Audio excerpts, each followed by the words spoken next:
এরকম বাইরের লেমনের তো অনেক খাইছেন আর অনেক ছবিও তুলছেন। চলেন আজকে আপনাদের সাথে একটা পোকি রেসিপি শেয়ার করে ফেলি। তো প্রথমে আমি চালাকিটা কী করছি, আপনারা চাইলে কিন্তু হচ্ছে ফুড কালারটা ইউজ করতে পারেন। আর আমি হচ্ছে জাম আছে না, জাম দেশি জাম, ওইটার অল্প একটুখানি নিয়েছিলাম। তারপর হচ্ছে আসল খেলা একদম গেম চেঞ্জার, লেবুর রস, একদম পুরাটাই লেবুর রস ছিল। দ্যাটস ওয়াই হচ্ছে আমি একটুখানি বেশি দিয়েছি। নেক্সট টাইম আমি আবার একটুখানি দিয়েছিলাম, তো এটা হচ্ছে আমি অ্যাভয়েড করে গেছি। তারপর হচ্ছে 7 আপ লেমন, যেটাই আপনার হাতের কাছে থাকবে একদম চোখ বন্ধ করে পুরাটা দিয়ে দেবেন। Just awesome. মানে এটা খেতে যে ভাই কি মজা, মানে নিজে যখন আপনি না খাবেন বুঝবেন না। আর এটার কালারটা কি বলবো, পোকি ম্যাক্স প্রো, একদম পুরো পোকি। মানে কি, মানে মেয়েদের সবচেয়ে পছন্দের কালার, একদম পিঙ্কি পিঙ্কি ড্রিঙ্কস আপনারা ইজিলি বাসায় বানায় ফেলতে পারবেন।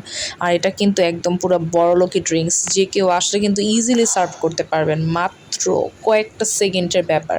আমার কত 1 মিনিটের মতো লাগছে। হাতের কাছে সব কিছু রেখে দেবেন আর একদম সবাইকে বানায় হচ্ছে ডিরেক্ট সার্ভ করে দেবেন। অনেকই আমি অনেক তাড়াতাড়ি বাসায় ট্রাই করেন আর একটু ভাইরাল করে দেন।